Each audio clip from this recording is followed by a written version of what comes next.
Rajpur wise में तव्हां सभिनी खे भली कार। ताज़ो सोशल मीडिया ते दावा गर्दिश करे रही आहे त सखर जे मामूली ठेकेदार सैयद नसीम शाह वटि 34 करोड़ जी गाॾी किथां आई कीअं आई। ही आहे सैयद नसीम शाह, जंहिं वटि लग्ज़री गाॾी मौजूदु आहे। उन दावा खां पोइ सोशल मीडिया ते सख़्तु बहस शुरू थी वियो आहे।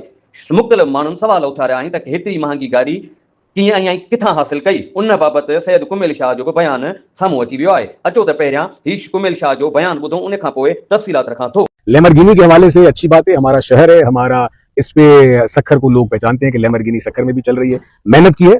और मैं ये इस बात से बड़ा हमेशा ये सवाल भी करता हूँ, सोचता हूँ कि हमारे लोग किस चीज पे खुश हैं। अगर किसी बड़े बाप का बेटा, वडेरे का बेटा वडेरापना करता है तो हम उस पर भी नहीं खुश होते। हम कहते हैं कि ये गलत गाल है बाबा, ये छुआ जो पी हो न करे यहाँ।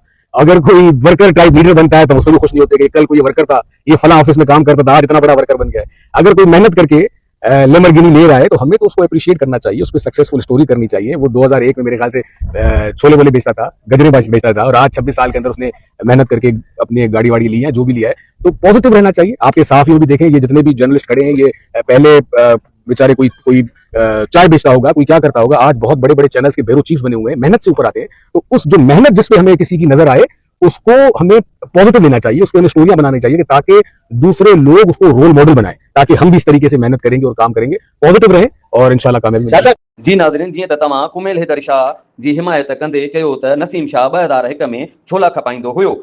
पोइ आख़िर असां ग़रीब मिसकीन माण्हू हिन दौर में 20,000 जी बाइक मोटरसाइकिल बि ख़रीद नथा करे सघूं।